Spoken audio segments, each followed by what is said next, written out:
Bismillahirrahmanirrahim. Assalamualaikum warahmatullahi wabarakatuh.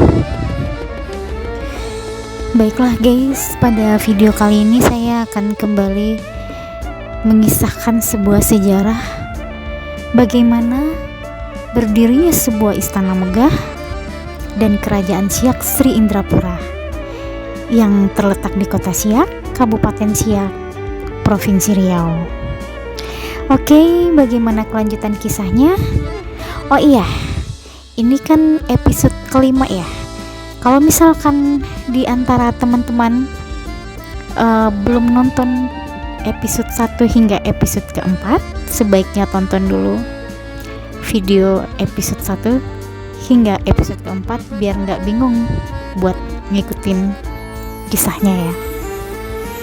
Baiklah, untuk mempersingkat waktu, mari sama-sama kita simak kelanjutan kisahnya. Maka perang pun dihentikan. Pada saat itu Belanda sudah mulai terjepit, nyawa penjajahan dalam keadaan terancam. Dengan liciknya Belanda meminta Tengku Alamuddin untuk berkirim surat kepada Tengku Ismail agar menghentikan perang. Kemudian permintaan ini disetujui oleh Tengku Ismail, mengingat wasiat dari ayahandanya bahwa memang tahta harus diserahkan kembali kepada Tengku Alamuddin apabila Tengku Ismail bertemu dengan Tengku Alamuddin. Akhirnya perang pun dihentikan. Tengku Ismail pun mengundurkan diri dan secara resmi menyerahkan tahta kerajaan yang telah dipimpinnya kepada Tengku Alamuddin. Tahta ini disambut baik oleh Tengku Alamuddin dan akhirnya Tengku Alamuddin menyetujui dan mengambil atau memegang tahta dari Tengku Ismail tersebut. Akhirnya Tengku Ismail setelah mengundurkan diri, beliau pun bersama keluarganya dan para pengikutnya pergi meninggalkan istana dan dengan berurai air mata beliau berpamitan kepada saudaranya yang bernama Tengku Muhammad Ali, dan suasana ketika itu sangat haru sekali ya. Tengku Muhammad Ali sendiri tidak berani menatap Tuanku Ismail ketika beliau pergi meninggalkan istana. Baik, akhirnya pemerintahan dipegang oleh Tengku Alamuddin. Tidak berapa lama kemudian, tiba-tiba datang nih Belanda menghadap Tengku Alamuddin, yang kemudian mereka mengungkit hutang perang yang kala itu mereka bersama-sama ketika mengadakan penyerangan kepada Tengku Ismail. Namun hal ini sangat membuat Tengku Alamuddin marah. Kenapa?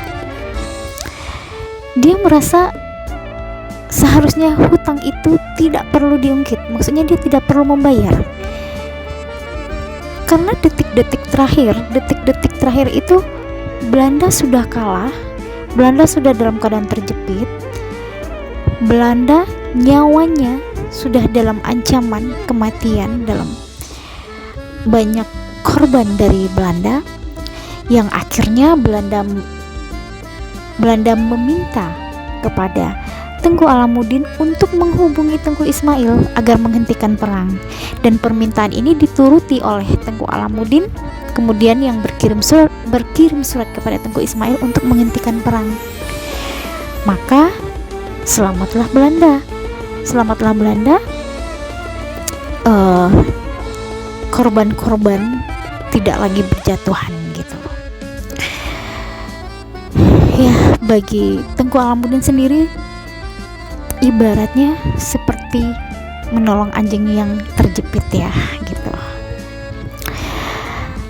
Pada masa pemerintahan Tengku Alamuddin ini sendiri dikisahkan bahwa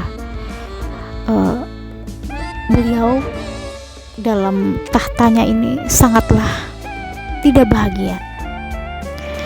Sebagai orang yang paham agama, sebagai orang yang alim, hatinya merasa sangat sedih sekali, karena dia bisa membayangkan betapa perih hati saudaranya, betapa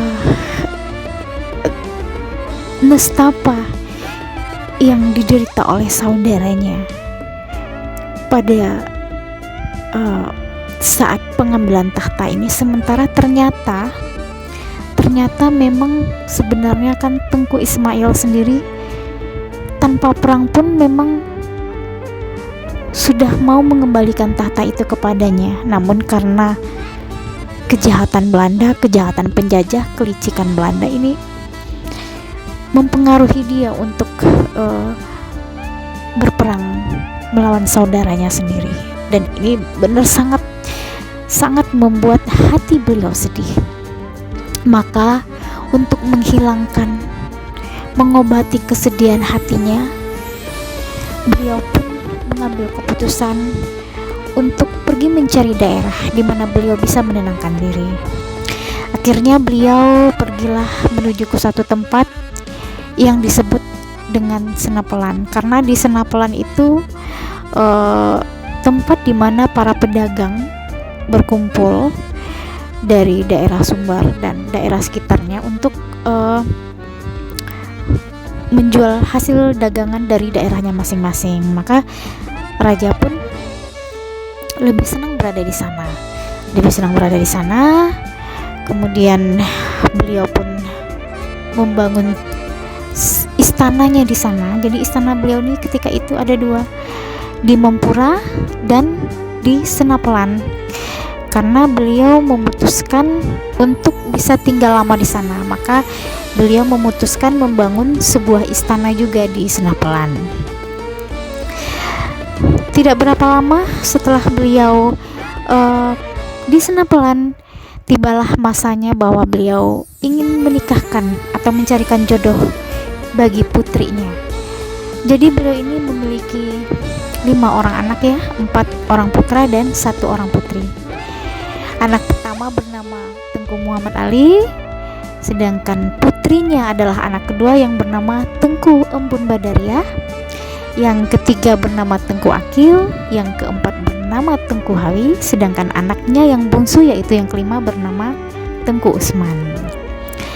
Berhasillah beliau dikabulkan oleh Allah, akhirnya bisa menikahkan putrinya dengan seorang bangsawan Arab, bangsawan Arab yang nasab keturunannya bersambung langsung dengan Rasulullah Shallallahu Alaihi Wasallam.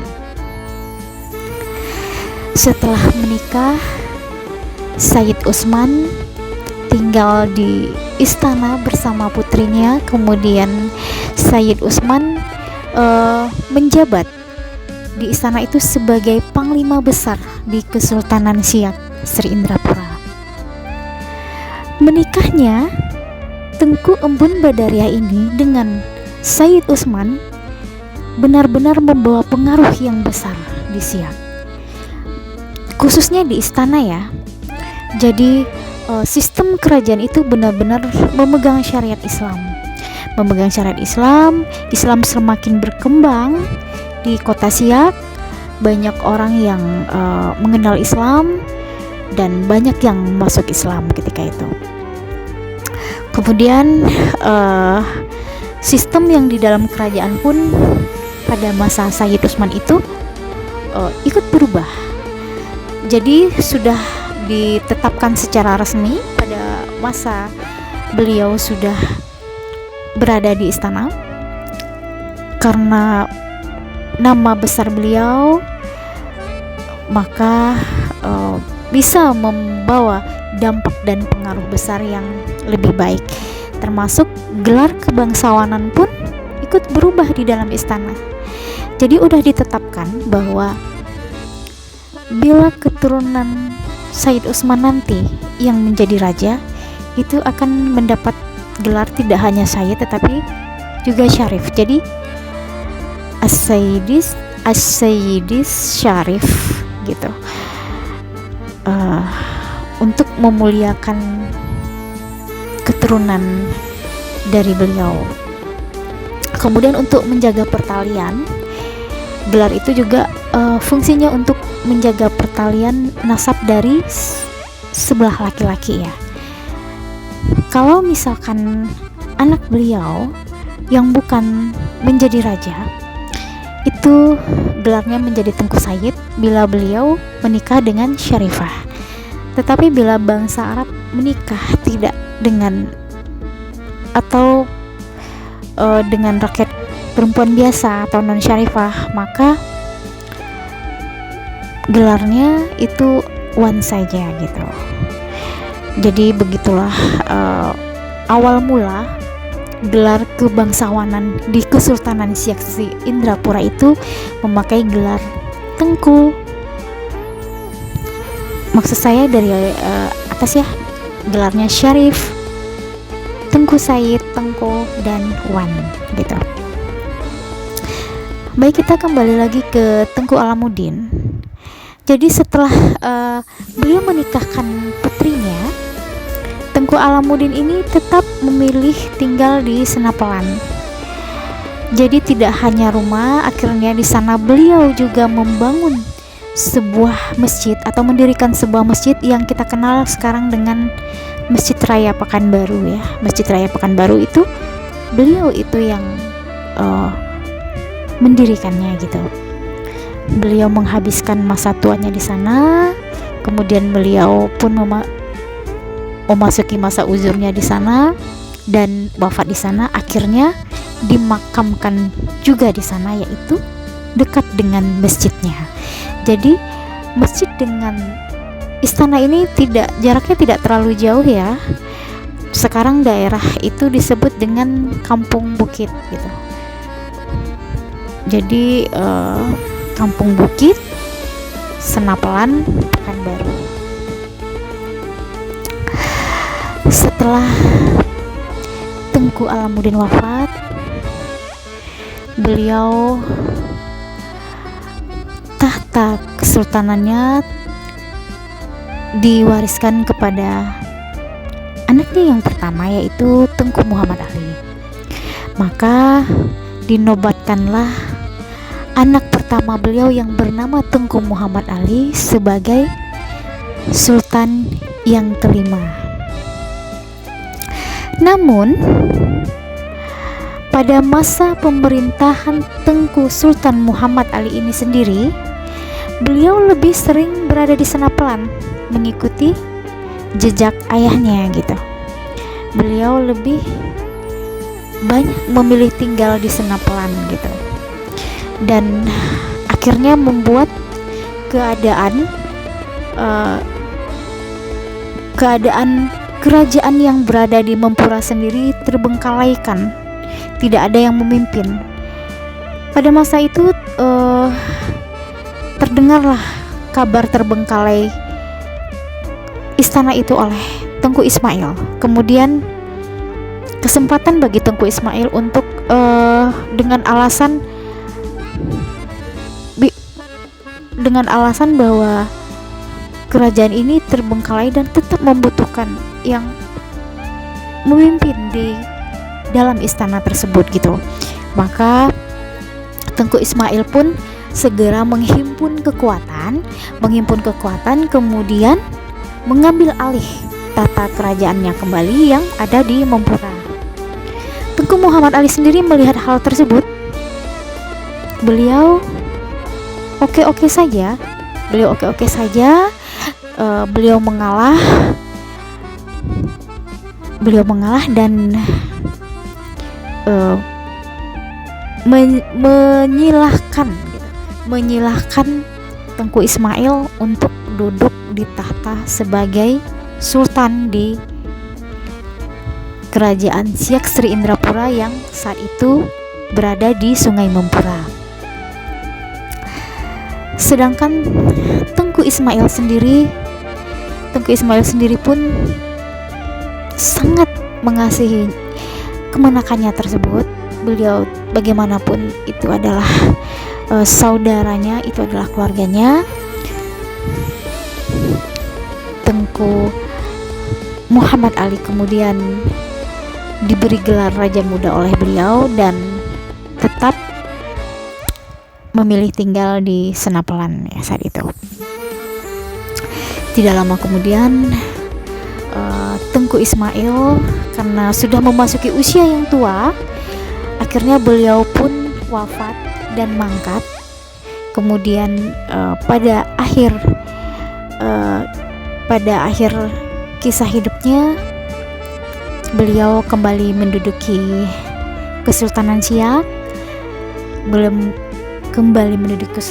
dan wafat di Mempura dengan gelar marhum mangkat di balai. Setelah beliau wafat, tahta kerajaan berpindah kepada putra pertama beliau yang bernama Tengku Yahya. Oke, bagaimana kisah selanjutnya? Bagaimana perkembangan Tengku Muhammad Ali di Pekanbaru? Baiklah, akan kita lanjutkan pada video berikutnya ya. Sekian dulu.